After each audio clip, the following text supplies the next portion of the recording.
Skyhawk Sports Network here with head women's basketball coach Orlando Griego and sophomore forward Jordan Vasquez following the team's 88-85 victory over Adams State in triple overtime. Coach, you don't see triple overtime games very often. Just your initial thoughts on being able to grind that one out and getting a win that we really needed. Yeah, it was tough. I mean, credit to Adams State. They really fought. They hit some shots.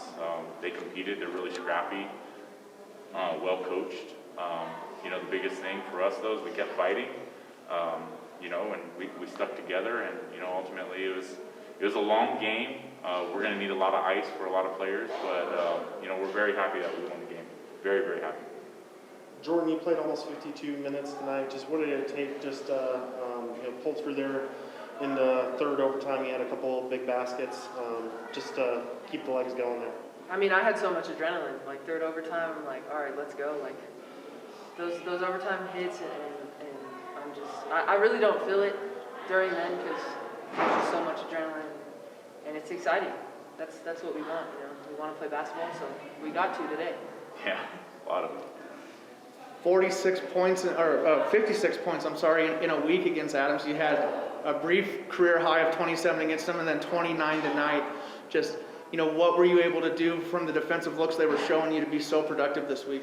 Credit to my guards tonight. I mean, they were hitting inside out. I mean, they did a great job finding me, getting me the ball, and so just credit to them. They had trust in me, and they really got me the ball.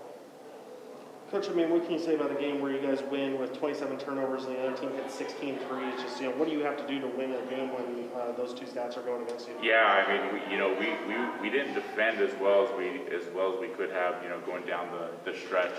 And they kept it running alive, and they had good athletes, and they were pressuring us, and but credit to our toughness. I think that's the biggest thing is our girls did a really good job of getting to the free throw line, drawing fouls, being physical right back. I think she drew 10 fouls. Sydney Candelaria drew 9 fouls. So they're putting people in foul trouble. They fouled out a few people. We're going to continue to be aggressive. As the game got closer and closer, and down to the wire, I should say. We knew that we had a mismatch with Jordan. We needed to get her the ball, and our players did a great job. Our players did a great job getting her the ball, and she did great. Jordan, I think it was a 5-game losing streak coming into this one. You guys have been in some crazy tough games. Double overtime game up at, I believe, UCCS. Just what's it feel like to finally be on the winning side of one of these? It feels great. I mean, we've worked really hard these past weeks, and it's just nice to get a win. Oh, I mean, what was your thoughts at the end of regulation? I think you guys turned it over 5 consecutive possessions, and they had a chance at the fast break layup at the buzzer. Obviously, it rolled off the front of the rim, but just what were your thoughts? Yeah, I was, it looked like we were a little tired. It looked like we were a little gassed. I thought we came out that first half with really good energy, and it was hard for us to match that that third and fourth quarter. And that fourth quarter, we just kept getting empty possession after empty possession, and they couldn't make the shot. And they had some chances to win the game, and we're grateful that they didn't go in because we went to overtime. But we got to be better. We got to be better at executing, and our conditioning needs to be better, and we need to be able to just handle pressure if they're going to pressure us. But there's still a lot of learning moments. But the biggest thing is we're celebrating coming off a five-game losing streak, and we're happy to be on the winning side. Yeah, Coach, like you said, the first half energy about as good as we've seen in weeks. Just what was the message pregame, and the girls?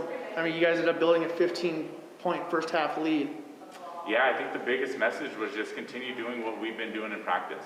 We've done a really good job this week, and over the time of sharing the ball and going inside out, and that's how it started off. Girls were just making extra passes. We were running the floor hard, and basketball was just coming naturally, and instead of having to really just run set after set after set. And it looked really good. There's a lot of highlights, I think, that we can go back and we can see it was just us playing good basketball. So, but that was hard to carry over that third and fourth quarter. And you touched on it a little bit in the second half. Adams hits a season high 16 threes, and then the turnovers in the second half just they kind of wilted the lead. what did you kind of see? Did the offense become stagnant? And what did you see on defense with the looks that Adams was able to get? Yeah, I think the biggest thing is, we lost our defender at times. They got us scrambling and, is a breakdown on our defense. Closing out or not knowing where a shooter is. Number 1, Laura Gutierrez, she did a great job tonight. She shot the ball very well. We knew that coming in. She's a really good player. And she was just feeling it. It's being able, there was times where she had a hand in her face and she was still knocking shots down. And she was scoring from all over the place. But, the biggest thing for us was just sticking it out, working together, and finding a way to win. Tomorrow, get a Pueblo team that you beat out there, and also get to honor our four seniors. Just how important is finishing this weekend off with a W tomorrow, not only to keep our playoff hopes alive, but put a stamp on this weekend. Yeah, it's huge. I mean, being able to win, is really helpful. But the biggest thing for us is to rest and recover. Jordan played 50 minutes. Katrina played 50 minutes. Some other people played a lot of minutes. So it's a quick bounce back. We're happy to celebrate our seniors. They've done an incredible job for us. I'm always I'm very emotional during senior day, but they just mean a lot. Sydney's been here for 4 years. The other seniors have been here for 2 years, but it seems like they've been here forever. They just give us everything they can, and we're ready to celebrate them and win for them tomorrow. Thanks, Coach. Thanks.